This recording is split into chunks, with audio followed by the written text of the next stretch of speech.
আসসালামু আলাইকুম বন্ধুরা, কেমন আছেন সবাই? আশা করি সবাই ভালো আছেন, সুস্থ আছেন। আলহামদুলিল্লাহ আমরাও খুব ভালো আছি, সুস্থ আছি। সোনালী রান্নাঘর উইথ ভিলেজ ফুড চ্যানেলে আপনাদের প্রত্যেকে স্বাগত জানাই। আজকে নিয়ে এসেছি মায়ের হাতের রান্না মাগুরের মাছ।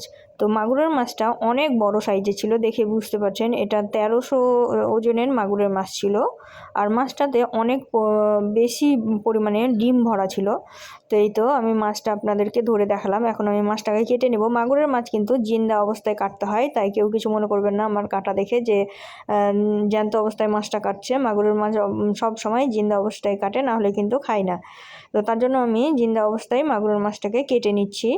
তো মাগুরের মাছটা আমি পুরোপুরি কাটা দেখাবো না, শুধুমাত্র একটু কাটা দেখাবো। সবাই আমার মাগুর মাছ কাটতে পারে না, আর বড় সাইজের মাগুর মাছটা একদমই কাটতে পারে না, কিন্তু আমাকে কিন্তু কিছুই লাগে না, আমি ভালোভাবে কাটতে পারি। তো আমি মাগুর মাছটা কেটে নিচ্ছি। দেখুন, আগে মাথাটাকে কেটে নিয়েছি, তারপরে কিন্তু আমি এখানে পরিষ্কার করে নিচ্ছিলাম। তো মাগুর মাছটা এই তো দেখতেই পাচ্ছেন কতটা তেল বেরিয়েছে, দেখুন। তো এখন আমি এটাকে কেটে পিস পিস করে কেটে নেব।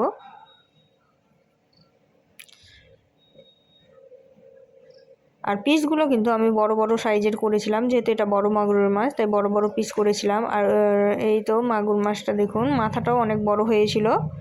আর আমি একে একে পিসগুলো সব কেটে নিয়েছিলাম। আর প্রথমেই কিন্তু বলেছিলাম যে মাগুর মাছটায় বড় ডিম, বেশি ডিম ছিল। তো আমি ভেবেছিলাম যে মাগুর মাছটায় অনেক পরিমাণে ডিম থাকবে, কিন্তু ভুল ছিল, ওখানে ডিম ছিল না, ওখানে তেল ছিল। তো তেলটা দেখতেই পেলেন, আমি তেলটা প্রথমে পরিষ্কার করে নিলাম, তারপর রিং রিং পিস বার করেছি। এখানে কিন্তু আমি পেটি সহ বার করিনি, একদম রিং রিং করে পিস বার করে নিয়েছি। এই দেখুন কত বড় বড় পিস হয়েছে। তো এগুলোকে কিন্তু আমি লবণ হলুদ সব মাখিয়ে অনেকক্ষণ পর্যন্ত রেখে দিয়েছিলাম। তারপরে আমি ভালোভাবে ধুয়ে নিয়েছি, কারণ এই মাছ কিন্তু সুন্দরভাবে না ধুলে কিন্তু পিল পিল করে, তখন খেতে ভালো লাগে না। আর এই মাছটা কিন্তু মা রান্না করেছিল, তো এটা কিন্তু চুলাতে রান্না করেছিল, চুলায় রান্না করেছিল। তার জন্য এখানে কড়াই চাপিয়ে দিয়েছে, কড়াইয়ে তেল দিয়েছে অল্প পরিমাণে। তারপরে এখানে চর্বিটা আমি দিয়ে দিতে বললাম, কারণ চর্বিটা গলে যাবে, তাহলে ওই চর্বিতেই কিন্তু সুন্দরভাবে রান্না হবে। তার জন্য আমি ওটা দিয়ে করালাম। তারপরে এখানে মা হলুদ আর লবণ দিয়ে মাছটাকে আবারও ভালোভাবে মাখিয়ে নিল। দেখুন চর্বিটা গলে কিন্তু কতটা তেল বেরিয়ে গেছে। এই তেলেই মাছগুলো সুন্দরভাবে ভাজা হয়ে যাবে। তো আমি মাকে বললাম, মা কিন্তু মাছগুলো দিয়ে দিল। আর তেল ছিটছিল বলে আমি উপর থেকে ক্যামেরাটা করছিলাম, দেখুন ভয় লাগছিল। তো মা যখন মাছগুলো ভাজছিল, দেখতে এতটা সুন্দর লাগছিল, একদম একটুও ভাঙছিল না, সুন্দরভাবে মাছগুলো ভাজা হয়ে যাচ্ছিল। তো এখানে মা অনেকগুলো পিস দিয়ে দিয়েছে, তারপরে এখন ভেজে নেবে। তো একটু সময় নিয়ে মায়ের ভিডিওটা আমি তৈরি করেছিলাম, কারণ ভিডিওটা দেখতে আমাকে সত্যিই খুব সুন্দর লাগছিল। আর মায়ের হাতে রান্না অসাধারণ স্বাদ, যারা খায় তারা তো জানবে। আর প্রত্যেকের মা আছে, প্রত্যেক মা নিজের মায়ের হাতে রান্না খায়, আমাকে তো অনেক ভালো লাগে। তো আমি যেমনই রান্না করি না কেন, আমার মায়ের হাতের রান্না আমাকে সব থেকে বেস্ট লাগে। তো এই দেখুন, আমি মায়ের মাছ ভাজা শুধু দেখছিলাম। দেখুন, আমরা কিন্তু ননস্টিক কড়াইয়েও এত সুন্দরভাবে মাছ ভাজতে পারি না, মা যেভাবে মাছটা ভাজছে দেখুন, একটুও ভাঙছে না, কত সুন্দরভাবে মাছটা ভাজা হচ্ছে। আর এইটা কিন্তু মাছের তেল বেশি আছে, সর্ষের তেল কম আছে। এই তেল দিয়েই মাছ ভাজা ও রান্না দুটোই কমপ্লিট হয়ে যাবে। তো একইভাবে মা মাছগুলো সবগুলোকে ভেজে নিয়েছিল, খুব বেশি ভাজা ভাজা করেনি, হালকা হালকা ভেজেই তুলে নিয়েছিল, কারণ বেশি ভাজলে কিন্তু আবার তেল ছিটে অনেকটা।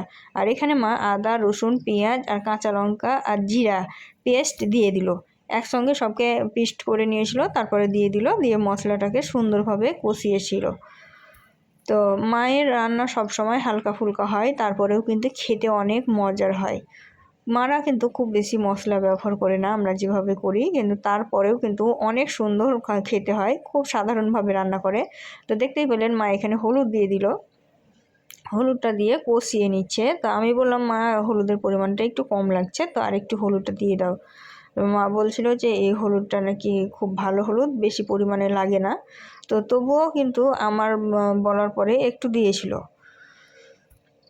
তো মশলাটা কিন্তু ভালোভাবে কষাচ্ছে, আর একটা একটা করে মশলা দিচ্ছে আর ভালোভাবে কষিয়ে নিচ্ছে। তো এই তো আবার পরে একটু পরিমাণে হলুদটা অ্যাড করে দিল, তারপরে সুন্দরভাবে মাছটাকে কষাচ্ছে, মানে মশলাটাকে কষিয়ে নিচ্ছে। দেখুন, আর চুলার রান্নার একটা আলাদাই স্বাদ থাকে। এখানে আবার জিরা ধনিয়ার পাউডার অ্যাড করে দিল। আর যেহেতু কাঁচা লঙ্কা দিয়েছে, তাই শুকনো লঙ্কা আর দেবে না। কাঁচা লঙ্কা একদম একসঙ্গে বেটে দিয়ে দিয়েছে। আর এদিকে লবণটা উপর থেকে ছড়িয়ে দিল। লবণের পরিমাণটা অল্প পরিমাণে দিল, যেহেতু মাছটাকে লবণ দিয়ে ভালোভাবে মাখিয়ে নিয়েছিল, তার জন্য কিন্তু আর বেশি পরিমাণে দিল না। এখানে মিক্সিতে যে মশলাটা করেছিল সেই তৈরি করা মানে মিক্সিটাতে একটু জল দিয়ে ধুয়ে আবার মশলাটাই দিয়ে দিল, যাতে করে তলায় লাগবে না আর মশলাটা সুন্দরভাবে কষানো হবে, তার জন্যই আবার জলটা দিয়ে দিল। দিয়ে ভালোভাবে কষিয়ে নিচ্ছে।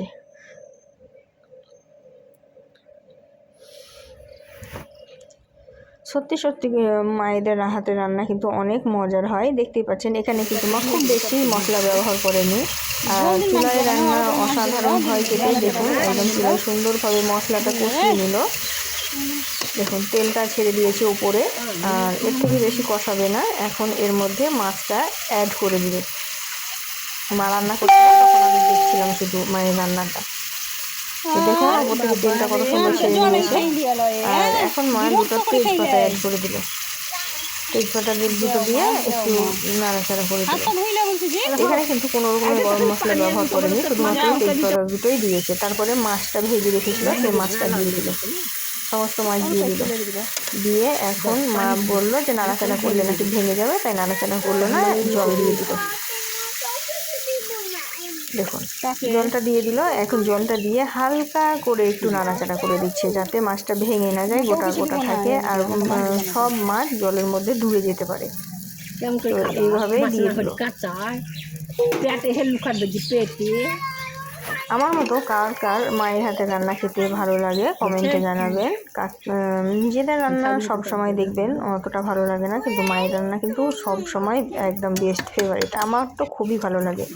তো দেখুন মাছটা একদম ফুটে গেছে সুন্দরভাবে, আর উপরে তেল ছেড়ে দিয়েছে। এখন মাছটাকে নামিয়ে নেবে। মাছটা কিন্তু একটা হাঁড়ির মধ্যে নামিয়ে নিয়েছে, আর দেখতেই পাচ্ছেন কত সুন্দর কালার হয়েছে। দেখুন দারুণ হয়েছে আর খেতে অসাধারণ হয়েছিল। তো আজকের মাছের রেসিপিটা কার কার ভালো লাগলো অবশ্যই লাইক শেয়ার কমেন্ট করে দিবেন আর কমেন্টে জানাবেন। আজকের ভিডিওটা এই পর্যন্ত। দেখা হবে এই ধরনের আরও নিত্য নতুন রেসিপি নিয়ে পরবর্তী ভিডিওতে। ততক্ষণ সবাই ভালো থাকবেন, সুস্থ থাকবেন আর আমার জন্য দোয়া করবেন। খোদা হাফিজ।